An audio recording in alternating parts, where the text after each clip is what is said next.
Imagine if the Lakers and Clippers got together and formed an unholy Snitch Alliance for the sole purpose of getting Giannis out the bubble, or at least on quarantine for a few days. I'm sorry if you're a Bucks fan, but I'm actively rooting for chaos. Welcome to No Cap. I'm your humble and highly favored host, Kevin. And I don't know about you, but I'm excited sports are finally coming back. Baseball's back, soccer's back, hockey's on its way, football is, well, football. But the sport I'm most excited to have back in my life is basketball. There's never been this many current NBA players in one place at one time to do anything, let alone hoop it out for an asterisk chip. And yes, this championship will have an asterisk next to it, unless my team wins. Let's go Heat. The bubble concept is totally unprecedented and ridiculously fascinating. So let's do a quick dive into some of the best features and weirdest rules. And no, I didn't just watch Matisse Thyvol's vlogs and steal all his information. I watched JaVale McGee's too. Let's do this.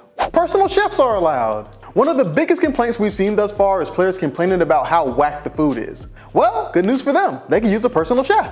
The bad news, the chefs can't live in the bubble. They have to sign a waiver saying they only partake in essential activities while living in Orlando outside the bubble. They have to prepare meals in accordance with the FDA's best practices for food handling, preparation, and delivery. And they have to provide the NBA with information about their cleaning, disinfecting, and sanitizing practices. But yeah, just that. They can't eat while doing social activities. In my brain, having no food defeats the purpose of the vast majority of social activities, but I guess it's okay to put the glizzy down for a second while you take your turn in 2K. It just couldn't be me. There's a Snitch Hotline. I'm sure we've all heard about the Snitch Hotline by now, but the fact that it actually exists is both hilarious and horrifying. Teams having the ability to essentially only report players that their opponents actually need, it gives the NBA a MTV challenge kind of vibe that it just never had before. Imagine if the Lakers and Clippers got together and formed an unholy Snitch Alliance for the sole purpose of getting Giannis out the bubble, or at least on quarantine for a few days. That would be amazing and I'm very much here for it. I'm sorry if you're a Bucks fan, but I'm actively rooting for chaos. Also, I wish the NBA would make a Snitch Hotline commercial where they would say the phone number like Mike Jones used to. You know, like 281-330-8004, hit Adam Silver up on the low. If they ain't Grubhub, I gotta know. Or something like that. They can't wear headsets while playing video games. I can only guess that the NBA is trying to protect its players from hearing the racist poison that you would hear while playing Call of Duty online, which actually makes a lot of sense. They gotta throw playing cards away after each use. Here's one I'm sure the environmentalists are thrilled about. Players have to throw away brand new decks of cards after they're done playing with them. If current players are as into gambling as they were in the 90s, they're gonna be running through paper like a high school football team in more ways than one. They can't play doubles in ping pong. When playing ping pong, players have been directed that they must play singles in order to maintain 6 feet of social distancing. Tough break for Jordan Clarkson and Joe Ingles. Players must wear Disney magic bands. In addition to wearing masks, players must wear their magic bands at all times unless they're playing basketball or working out. These bands do everything from allowing players to check in for testing to opening their hotel room doors. They can also order food to their rooms with the magic bands, which would be a hilarious prank that I'm praying somebody is smart enough to figure out. They can't have any guests until after round 1 of the playoffs. Playoffs? Once only 8 teams remain, each team will be allowed to reserve up to 17 hotel rooms, depending on each team's roster size. Now this is when the bubble is gonna get really interesting because I doubt a single male will be invited. No moms either. This is strictly gonna be WAGMs, which stands for wives and girlfriends and Instagram models. Oh, you know they coming. They already got their bags packed waiting by the door. Forget the potential super teams, this bubble could result in the single greatest season of basketball wives ever produced. Shawnee O'Neal is probably somewhere Birdman hand rubbing as we speak. Players must pass a COVID-19 test before leaving. After teams are eliminated, players must pass an additional COVID-19 test within 24 hours of their scheduled departure. Or what? You gonna make them stay in the bubble?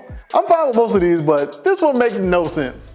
There's a TV channel dedicated to black culture. Everybody in the bubble will have access to Channel 61, which is a specially curated channel meant to educate, inspire, and celebrate black culture. So basically BET. Honestly, I'm surprised there hasn't been more of an uproar about Disney Christopher Columbusing BET. But I ain't gonna lie, I'm siding with whoever brings back Uncut or Rap City. Sue me. Coaches don't have to wear suits. Under the NBA dress code, coaches are required to wear a suit or sports jacket during games, but in the bubble, coaches are allowed to wear short or long sleeve polos instead. Welcome news by all the coaches, I'm sure, because who wants to be wearing a full suit in the summer in Florida? Also, it would have been great if they made them wear team uniforms like baseball. NBA introductions are called blow-offs. Do with that what you must, but it is indeed a fact. They have to wait until they get back to their hotel rooms to shower. While this rule does make sense, I have no idea how they plan on keeping those charter buses and their cloth seats sanitized while shuttling sweaty players back and forth from the courts. And can you imagine how funky those bus rides back to the hotel are gonna be? Gross! They must be planning on delivering LeBron James back and forth to games via helicopter, because I don't know why he would subject himself to this. Players can't spit during games. Well, I guess it's a good thing Charles Barkley isn't in the bubble. In addition to not being able to spit, players are also not allowed to clear their nose, lick their hands, or touch their mouths unnecessarily while playing.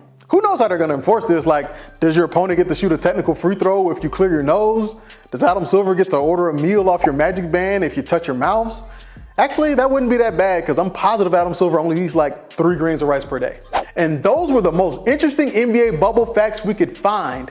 Let us know your favorite or your least favorite down below in the comments. Go ahead and give this video a thumbs up, and if you really like this show, there's a new episode of No Cap every Tuesday on Brother's YouTube channel at Brother HQ. I've been Kevin, and it's time to pop the bubble.